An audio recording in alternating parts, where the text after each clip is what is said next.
네, 전문가 모시고 조금 더 자세한 얘기 나눠보겠습니다. 천은미 이대목동병원 호흡기내과 교수 모셨습니다. 안녕하십니까? 안녕하세요.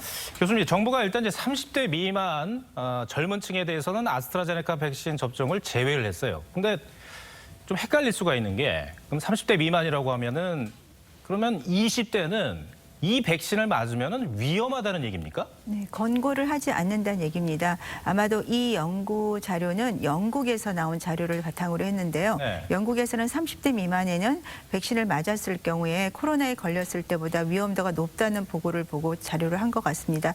그렇지만 한 가지 좀 우리가 알아야 될 것은 영국은 고령층이 많이 맞았기 때문에 네. 젊은 젊은 층이 포함이 많이 안 됐습니다. 그럼에도 불구하고 영국에서는 25만 명 중에 1명 정도가 나왔고요. 전체 유럽에서는 3,400만 명 중에 222명이 4월 4일까지 보고가 됐는데 그 보고를 보면 10만 명당 1명 정도 사례로 나오고 있습니다. 그러니까 백신 접종 후 2주 이내에 발생을 하는 거고 여성들이 조금 많은 것은 여성이 많이 맞은 것도 있는데요. 네. 뇌정맥동 혈전 같은 경우는 여성이 3대 1로 많이 나온다고 합니다. 그렇기 때문에 30세 미만의 접종을 보류를 했지만 대부분의 국가에서는 60세 이상에서 접종을 권하고 있습니다. 그 이유는 지금 이런 혈전이 발생한 연령이 60세 미만에서 주로 여성에서 많이 발생했기 때문입니다. 교수님, 제가 다시 한번 여쭤볼게요. 그러니까 20대들은 맞아도 위험하지는 않는데 맞으나 안 맞으나 실익이 별로 없다, 비슷하다 이런 얘기가 되는 겁니까? 아니 그렇지 않습니다. 20대, 30대 정도에서는 코로나에 걸리더라도 거의 사망을 하지 않습니다. 경증이거나 무증상이 많기 때문에 코로나 백신을 맞고 나서 이런 혈전이 걸리면 가끔가다 생명이 위험할 수도 있기 때문에 위험도가 훨씬 높기 때문에 권고하지 않고 나중에 다른 백신을 권고를 하겠습니다. 걱정되는 것이요. 이제 정부가 30대 미만은 아스트라제네카 백신 접종을 제외했기 때문에 혹시라도 다른 연령층에서 이거 뭐 문제 있는 거 아닌가 하고 백신 접종을 거부할 수도 있을 것 같아요. 네, 아마도 좀 걱정이 많이 되는 상황이고요. 지금 말씀드린 대로 60세 미만에서는 상당히 지금 10만 분의 1 정도로 유럽에서는 나오고 있기 때문에 특히 여성들에서 경구 피임약이나 임신을 한 경우에 조금 더 발생 빈도가 높은 것 같습니다. 그래서 그러한 경우에는 우리가 본인이 1차 접종 후에 뭐 이상이 없다면 접종을 하셔도 되겠지만 어떤 고혈압이나 위험 인자를 갖고 있는 경우에 대해서는 본인의 선택하에서 3분기 이후에 다른 백신을 접종하는 것도 필요하지 않을까 생각합니다. 앞서서 정 교수님께서 영국, 그러니까 유럽 상황을 잠깐 언급을 해주셨는데 다시 한번 좀 여쭤볼게요.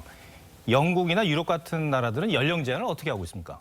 영국은 30세 미만에서만 접종을 하지 못하게 되어 있고요. 하지만 대부분 나라, 네덜란드와 덴마크 같은 경우는 사실은 접종을 지금 하지 않고 있습니다.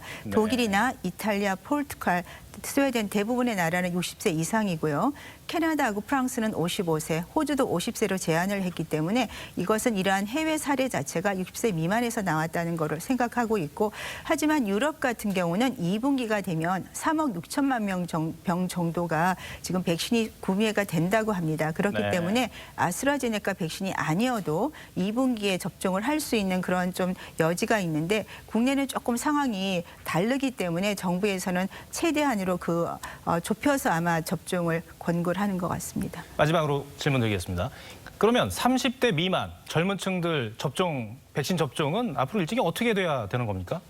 30대 미만은 우리가 개인 방역을 철저히 한다면 본인 자체는 거의 문제가 없습니다. 단지 전파를 많이 시킬 수 있기 때문에 철저하게 마스크와 다중이용시설을 제한을 해주시고요. 3분기에 유럽과 미국이 백신이 끝나면 우리나라도 정말 백신을 많이 구매를 해서 정부에서 하루에 100만 명씩만 접종을 하면 한 달이면 접종을 완료할 수 있기 때문에 2분기에 꼭 우리가 계획했던 접종을 하기 위해서 아스트라제네카 백신을 접종을 권고하는 거는 저는 개인적으로는 조금 일부에서는 분명히 부담을 가질 수 있기 때문에 좀 다른 백신을 후반기에 접종할 수 있게 노력해 주는 것이 필요하지 않을까 생각합니다.